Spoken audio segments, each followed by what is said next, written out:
son of Sam arrested August 10, 1977. On August 10, 1977, 24-year-old postal employee David Berkowitz is arrested and charged with being the son of Sam, the serial killer who terrorized New York City for more than a year, killing 6 young people and wounding 7 others with a .44 caliber revolver. Because Berkowitz generally targeted attractive young women with long brown hair, hundreds of young women had their hair cut short and dyed blonde during the time he terrorized the city. Thousands more simply stayed home at night. After his arrest, Berkowitz claimed that demons and a black Labrador retriever owned by a neighbor named Sam had ordered him to commit the killings. David Berkowitz was brought up by adoptive parents in the Bronx. He was traumatized by the death of his adoptive mother from cancer in 1967 and thereafter became more and more of a loner. In 1971, he joined the Army and served for 3 years, where he distinguished himself as a talented marksman. In 1974, he returned to New York and worked as a security guard. His mental condition began to severely deteriorate in 1975. He would later be diagnosed as a paranoid schizophrenic. Feeling isolated from the world around him, he became an arsonist and set hundreds of fires in New York City without being arrested. He began to hear voices of demons that tormented him and told him to commit murder. On Christmas Eve, 1975, he gave in to these internal voices and severely wounded 15-year-old Michelle Foreman with a hunting knife. In January 1976, he moved into a 2-family home in Yonkers, a suburb of New York. Berkowitz became convinced that the German Shepherd that lived in the house and other neighborhood dogs were possessed by demons who ordered him to murder attractive young women. One of the neighborhood dogs was shot during this time, probably by Berkowitz. He also began to see his neighbors as demons. In April, Berkowitz moved to an apartment house in Yonkers,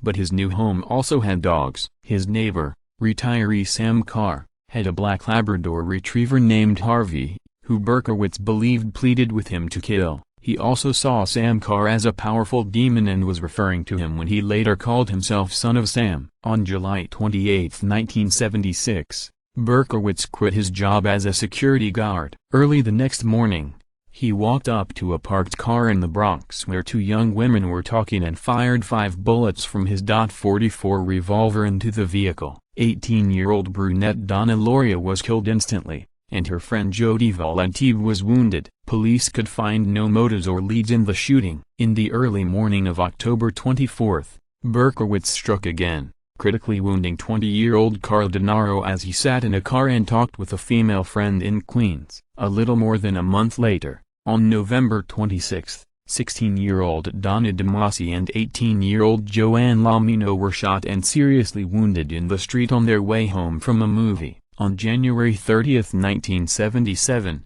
Berkowitz fatally shot Christine Freund as she sat in a car in Queens with her fiancé. Police began to suspect that these crimes were perpetrated by a single killer, but few bullets were found intact to confirm the assumption. On March 8, 19-year-old college student Virginia Voskerkian was shot to death as she walked home in Manhattan. A bullet was found intact, and it matched a bullet found at the scene of Berkowitz's first murder. The New York police announced that a serial killer was on the loose, known to be a white male in his 20s, with black hair and of average height and build. A large group of detectives was organized, the Omega Task Force, to track the killer down. On April 17, 18-year-old Valentina Suriani and 20-year-old Alexander Esau were shot and killed by the same gun as they kissed in their parked car near the Hutchinson River Parkway. This time, the .44 caliber killer left a note in which he referred to himself as the Son of Sam. On April 29,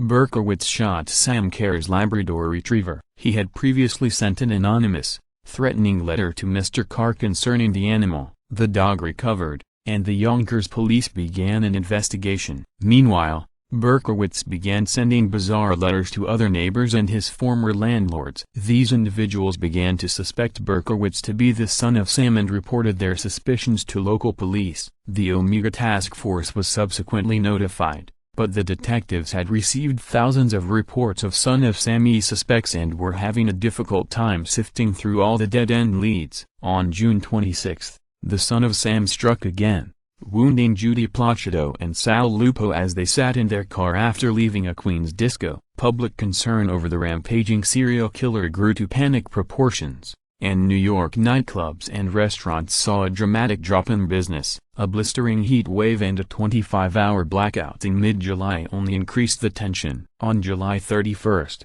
just 2 days after the anniversary of his first killing, Berkowitz shot a young couple kissing in a parked car in Brooklyn. 20-year-old Stacy Moskowitz was fatally wounded, and her boyfriend, Bobby Violandi, lost his left eye and nearly all the vision in his right eye. A few days later, a major break in the case came when an eyewitness came forward to report that she had seen a man with what looked like a gun minutes before the shots were fired in Brooklyn. Her information led to the first police sketch of Berkowitz. More important, she reminded investigators that 2 police officers had been writing parking tickets on her street that night. A search of tickets issued eventually turned up Berkowitz's car. At the same time, Yonkers police investigated Berkowitz after he escalated a harassment campaign against one of his neighbors. Convinced he was the son of Sam, they informed the Omega Task Force of their findings. The Omega detectives finally put 2 and 2 together, and on August 10 David Berkowitz was arrested while leaving his Yonkers home. He gleefully admitted to being the son of Sam. On his person was a semi-automatic rifle,